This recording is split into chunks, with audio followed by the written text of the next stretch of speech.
Adolfo Macías, alias Fito, compareció esta mañana en la Corte Federal de Brooklyn, en Nueva York, y se declaró inocente de los 7 cargos en su contra. El Cantón Playas, en Guayas, proyecta grandes pérdidas por su declaratoria de emergencia. Las reservas hoteleras no llegan al 20% para el feriado por las fiestas de Guayaquil, mientras 18,000 estudiantes fueron enviados a clases virtuales.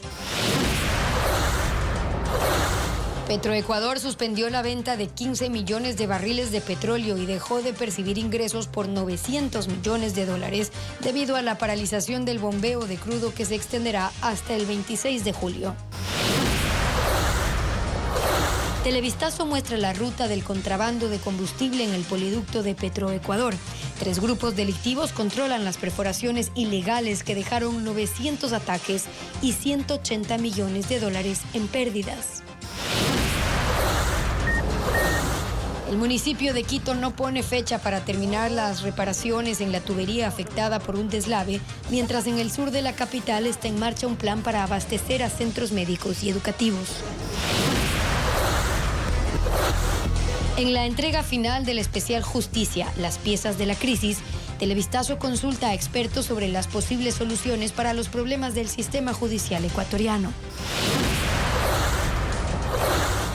La CONAIE aprobó 12 mandatos, uno de ellos para convocar a un levantamiento en contra de la minería. Su nuevo presidente, Marlon Vargas, está abierto a dialogar, pero no sobre extractivismo. Un avión de entrenamiento militar se estrelló contra una escuela en la ciudad de Dhaka, capital de Bangladesh. Dejó 19 muertos y 164 heridos, la mayoría de ellos alumnos del centro educativo. Este lunes 21 de julio de 2025 con la primera audiencia de alias Fito en los Estados Unidos. Hola, Steffi. ¿Qué tal, Gaby y amigos? Buenas tardes. El cabecilla de los choneros se declaró no culpable de los 7 cargos que se le imputan en ese país.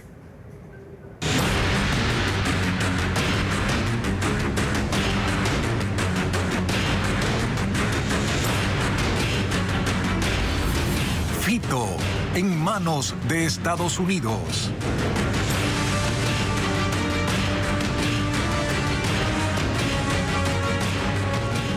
Las acusaciones contra Adolfo Macías van desde la importación y distribución de drogas hasta el uso de armas de fuego para facilitar dicha conspiración.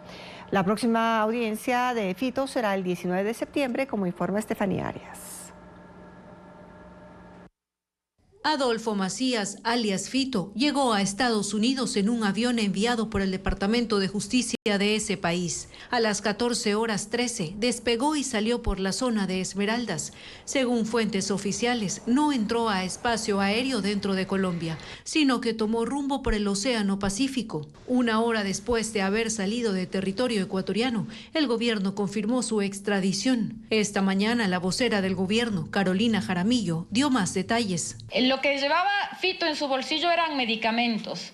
Fito estaba rodeado del bloque de seguridad, pero además fue revisado por la DEA. La mañana de este lunes, Fito compareció ante un tribunal del Distrito Este de Nueva York, en Brooklyn, para su primera audiencia. Duró unos 20 minutos y se declaró no culpable de los 7 cargos que se le imputan. Estos son por conspiración internacional de importación y distribución de narcóticos y uso de armas de fuego para facilitar dicha conspiración. El secretario de Estados Unidos, Marco Rubio, habló sobre el tema en su cuenta X, afirmando que la administración Trump mantiene su compromiso de poner fin al flagelo del narcotráfico y de trabajar con socios regionales como el presidente Daniel Noboa para hacer nuestra región más segura y más fuerte. Fito permanecerá en el Centro de Detención Metropolitano de Brooklyn, donde recibirá atención médica, porque su abogado reveló que tiene fragmentos de balas en su cuerpo, artritis e hipertensión. Los cargos son un poco raros.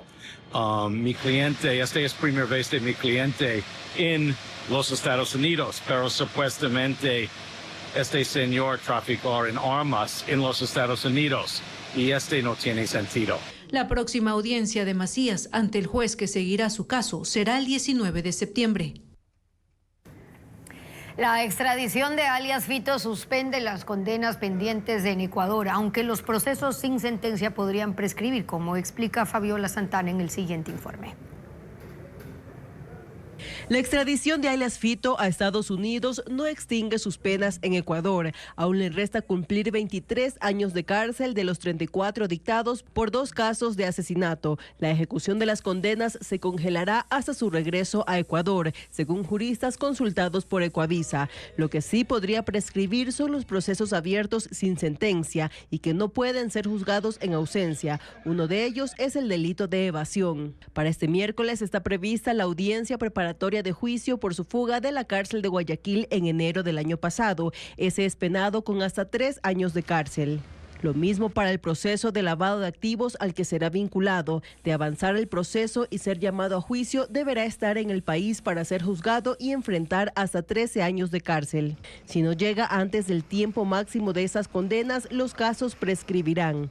El proceso sí avanzará para sus suegros, hermanos, cuñados y novia presos. Ellos son señalados por lavar $24 millones provenientes del narcotráfico.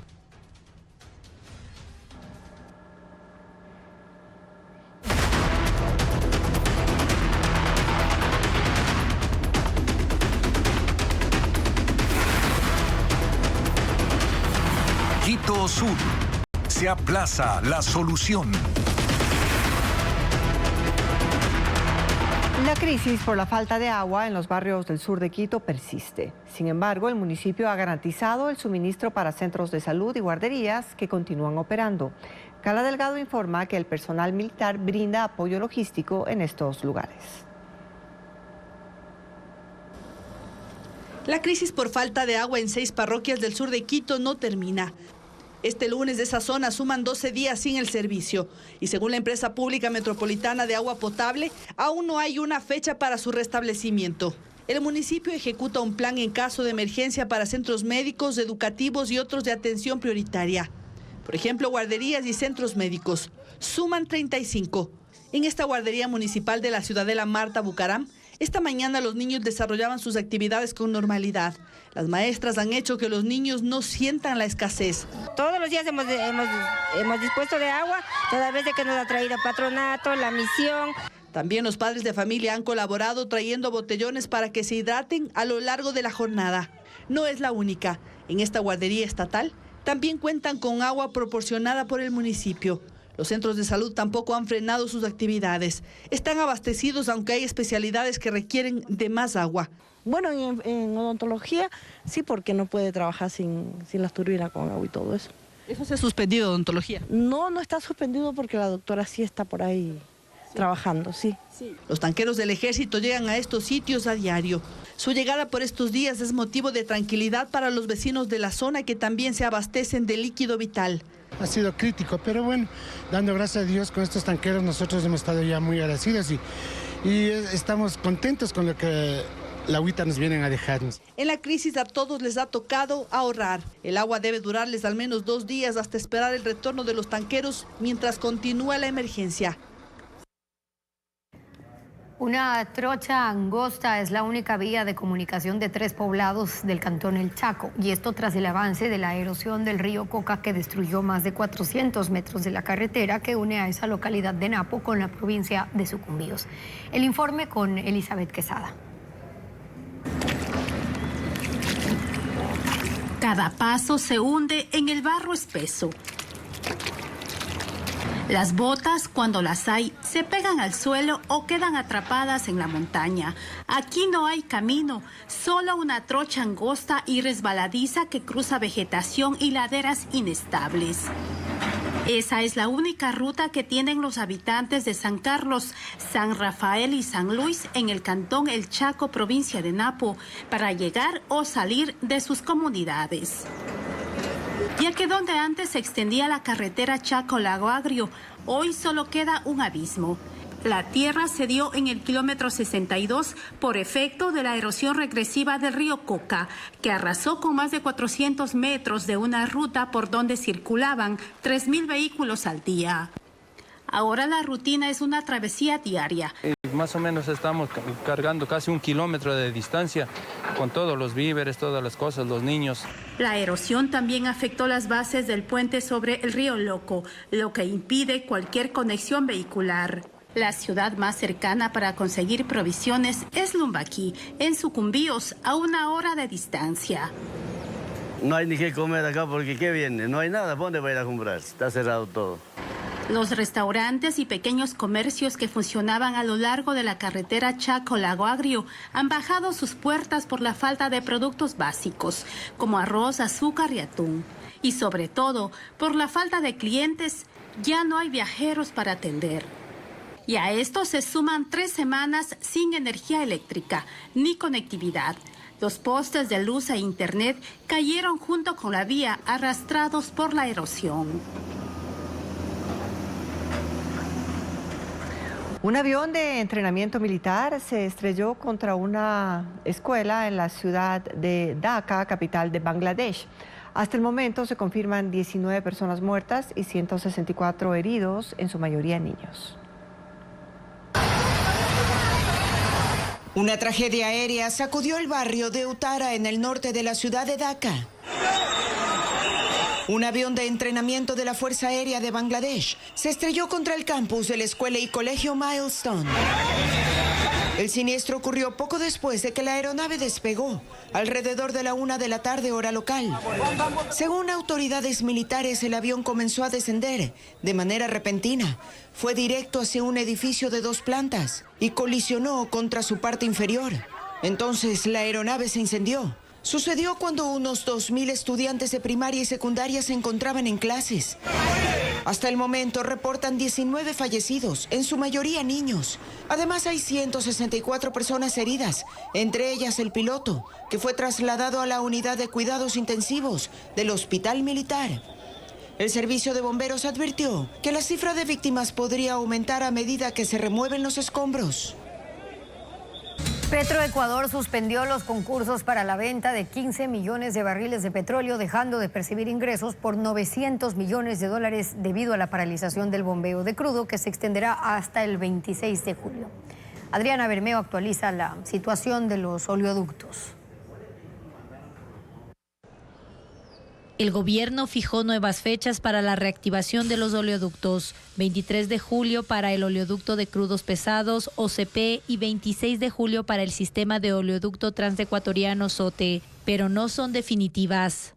Estas actualizaciones siempre tienen un margen, digamos, que está sujeto a los eventos climáticos. En esos términos, los técnicos están constantemente haciendo las actualizaciones del calendario.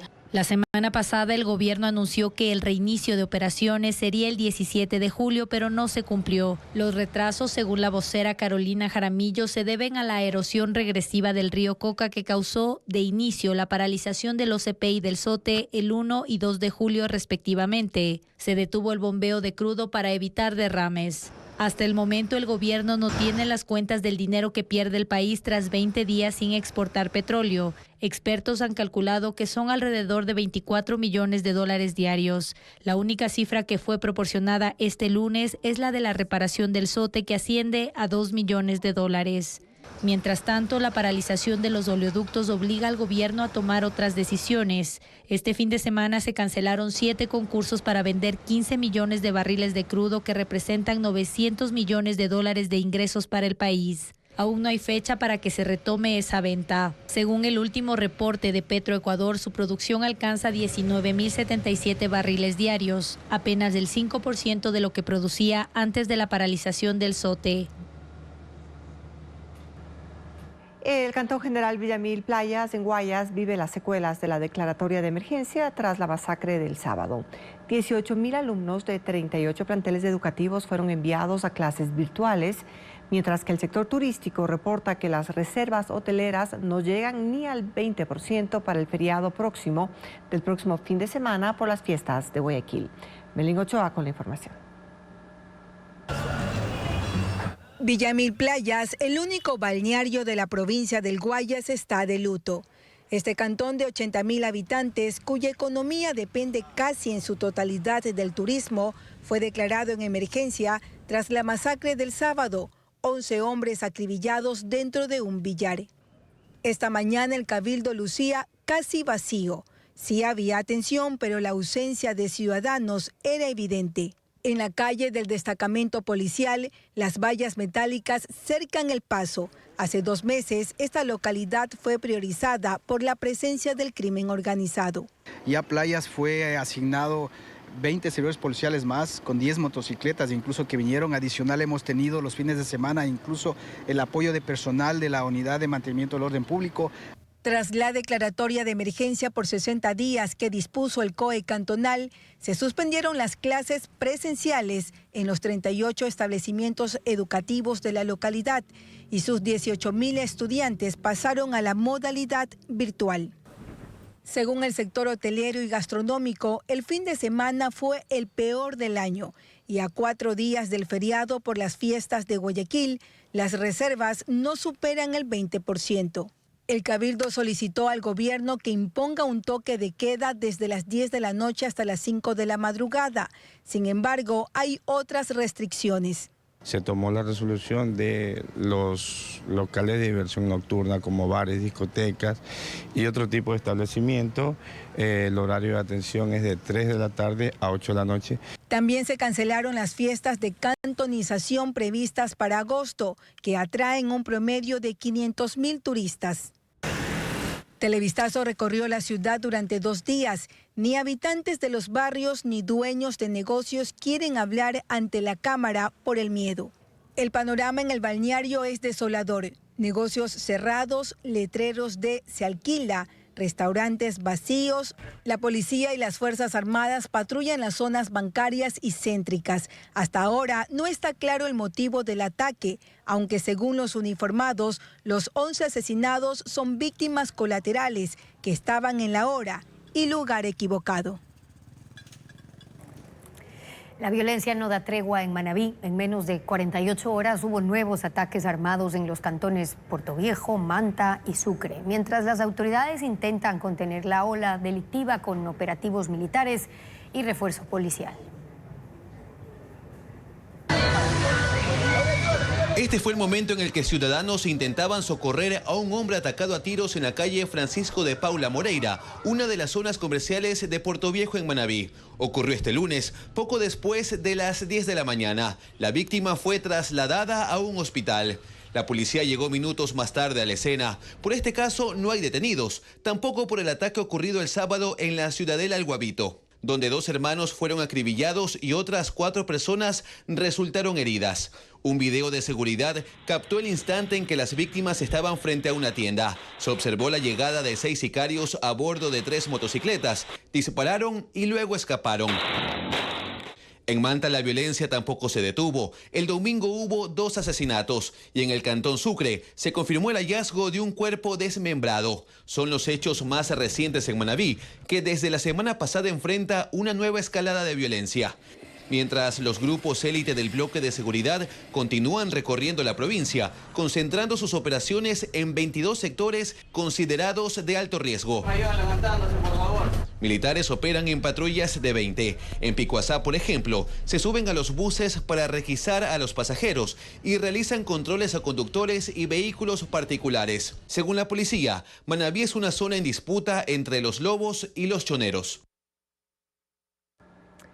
El caso AAA, por el que el alcalde de Guayaquil, Aquiles Álvarez, acaba de ser llamado a juicio y por el cual le colocaron un grillete electrónico, investiga un supuesto tráfico y desvío de combustibles. El proceso involucra a 16 personas, entre naturales y jurídicas, incluidas varias estaciones de servicio del alcalde y sus familiares. La acusación no tiene nada que ver con sus funciones como alcalde, sino con su labor de empresario, propietario de estaciones de combustible y socio de compañías en el sector de manejo de hidrocarburos. El grillete electrónico y otras medidas cautelares, como la prohibición de salir del país o presentarse periódicamente ante el juez, nacen del caso que la Fiscalía bautizó como AAA. Un caso que investiga el desvío de millones de galones de combustible a actividades ilegales. El alcalde es propietario de Copedesa, una de las estaciones de servicio involucradas y socio de otras más. Lo que dice la Fiscalía es que las gasolineras adquirían el combustible subsidiado, gasolina o diésel, y lo vendían ilegalmente. Varias de las estaciones involucradas están en zonas de frontera o en lugares en donde abunda la minería ilegal. La misma fiscalía da un ejemplo. Dice que una estación de venta de combustible adquirió más de 7 millones de galones, cuando su capacidad de almacenamiento no superaba los 10.000 galones. El alcalde y su abogado aseguran que no se trata de un caso legítimo, sino de una persecución política. En un gobierno que no tiene gestión, solo persecución. En un gobierno que la única agenda es perseguir y molestar y buscar estigmatizar a sus opositores.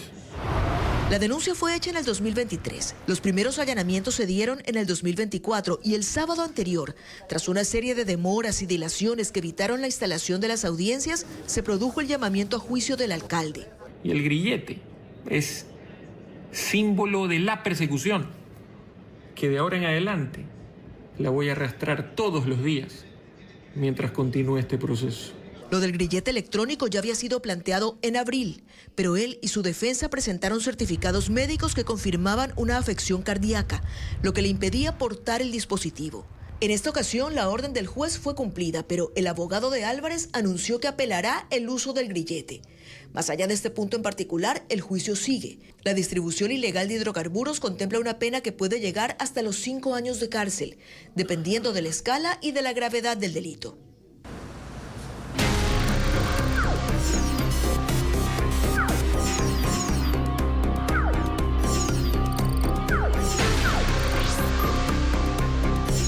Justicia, las piezas de la crisis. Durante una semana, Ecuavisa ha tratado a fondo los problemas por los que atraviesa el sistema de justicia ecuatoriano. El cierre de esa serie llega hoy con la entrevista a 2 constitucionalistas que proponen soluciones concretas para mejorar la administración de justicia y encontrar salidas a la crisis.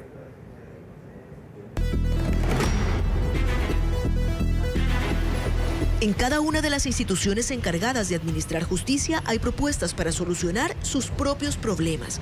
En la Fiscalía quieren más fiscales, en la Corte mayores garantías para trabajar, en la Policía que no liberen a los sospechosos que tanto tiempo les tomó atrapar y así con todos los entes del sistema. Tiene que ver con la formulación de política pública. Desde fuera es evidente que el problema no es individual, sino global y que para solucionarlo habría que partir por la base. Por una reforma constitucional. Pamela Aguirre y André Benavides son constitucionalistas y ambos tienen una lista concreta de sugerencias para resetear la administración de justicia en el país. Coinciden en varios puntos en que el Ejecutivo debe asignar los recursos necesarios para la función judicial, por ejemplo, y ni siquiera hace falta explicar por qué. Comprar el papel para las impresoras, el tóner, que no existe, la infraestructura. La capacidad de la función judicial para volver a tener prestigio. Los salarios deben ser inclusive atractivos para que los buenos abogados se decidan por la función pública. Otro punto más, el de reestructurar instituciones, el Consejo de la Judicatura en primer lugar. Si no se piensa en eliminar el Consejo de la Judicatura, al menos quitarle la función de gobierno de la función judicial. El Consejo de la Judicatura da las direcciones, señala cuál es el rumbo que sigue la justicia, cuando en realidad quien tiene que señalar cuál es el rumbo que debe seguir la justicia son los jueces. Él está de acuerdo, pero hay otra institución que le preocupa más. Hay que eliminar el Consejo de Participación Ciudadana debido a que esa institución ha sido prácticamente la oficina trasera del poder de turno. Oficina trasera de Carondelet y oficina trasera de la Asamblea Nacional, donde se devuelven favores y también se adquieren compromisos. André Benavides hace hincapié, además, en la necesidad de escoger mejor a los jueces. Porque actualmente cualquier persona que cumpla con los mínimos requisitos constitucionales puede ser juez de la Corte Nacional de Justicia. Yo considero que se debe fortalecer la carrera judicial. Y no solo son los jueces, sino también las leyes. Vamos a una comisión que empiece por depurar toda la maraña jurídica que son nuestras leyes. Por ejemplo, en los casos que tienen que ver con la prisión preventiva. Han existido tantas reformas respecto a esto sentencias de la Corte que en muchas ocasiones los jueces utilizan las interpretaciones que mejor les corresponda. Ella aboga por una reforma constitucional, él por la creación de un plan nacional de política criminal en el que se contemple la planificación para prevenir y sancionar los delitos, así como la rehabilitación de los sentenciados. No un plan Fénix, sino un acuerdo nacional acompañado de voluntad política. Y tampoco una declaratoria de emergencia que siga poniendo parches al apuro frente a un problema que requiere soluciones completas y radicales.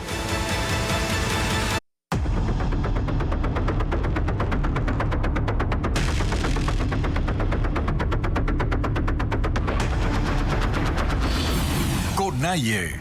Adiós a Leonidas Issa. El dirigente Achuar, Marlon Vargas, es el nuevo presidente de la CONAIE. Su trayectoria proviene de la dirigencia de organizaciones amazónicas y fue uno de los líderes amnistiados tras las protestas de junio de 2022. Propone fortalecer la unidad de la CONAIE, dialogar con el gobierno y exigir resultados. Hernán Higuera precisa que Vargas se declara anti-extractivista. Vargas, Issa. La elección del nuevo presidente de la CONAIE se disputó papeleta a papeleta hasta cerca de las 11 de la noche de ayer. Vargas y su círculo cercano hasta el último hacían las cuentas y cuando cuadraron, celebraron.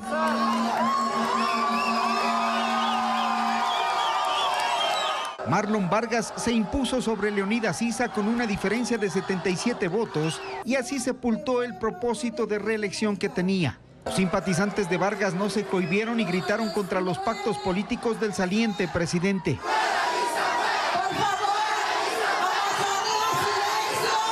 Marlon Vargas es el dirigente Achuar que en junio del 2022 fue inculpado por el ministro Patricio Carrillo de ser responsable de la muerte de Byron Guatatoca durante las protestas en Puyo.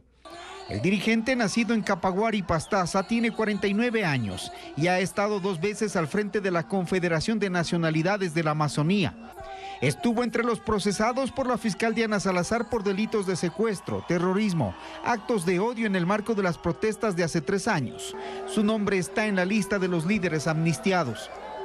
Vargas asume el reto de sostener la lucha indígena, obedeciendo el mandato del Congreso de la CONAIE, que le ha pedido ir a un levantamiento nacional contra la minería.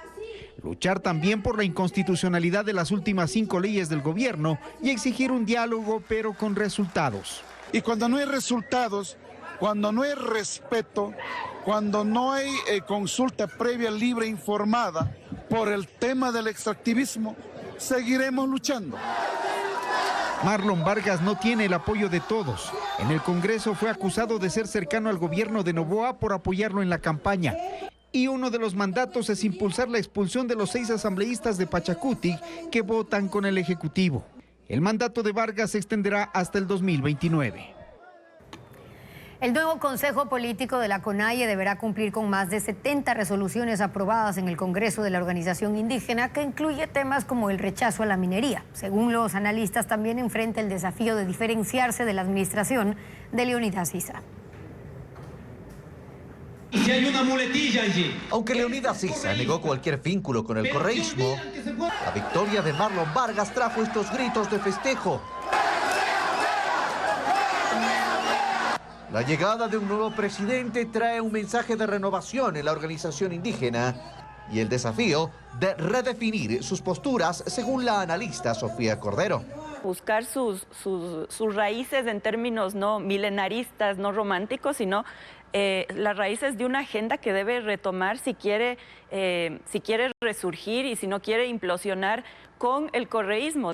Marlon Vargas fue propuesto por la Confederación de Nacionalidades Indígenas de la Amazonía, los mismos que en la segunda vuelta, al contrario de Issa, apoyaron al presidente Daniel Noboa. Según el analista Gabriel Hidalgo, esto abre una puerta para el diálogo, que estaba cerrada. La diferencia es que Leonidas Issa tiene una posición pública de contención al gobierno y este tiene una posición que le permite acercamiento al gobierno en determinadas áreas, por ejemplo, educación y de fortalecimiento de los territorios, o si no logra conseguir este tipo de consensos, este tipo de acercamientos, entonces le queda la movilización local. Pero la CONAIE también tomó 79 resoluciones que marcarán el rumbo que asuma el nuevo Consejo de Gobierno.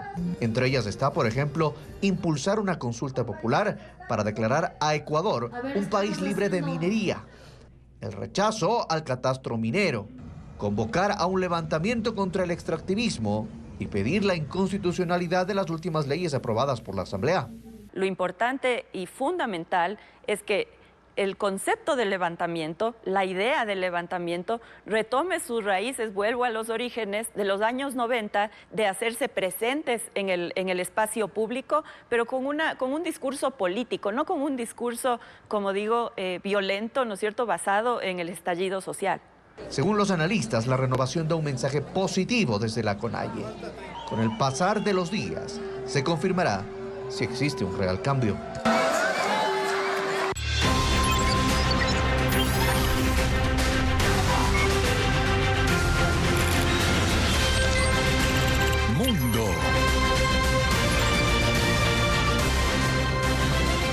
La comunidad internacional pide el fin inmediato de la guerra en Gaza.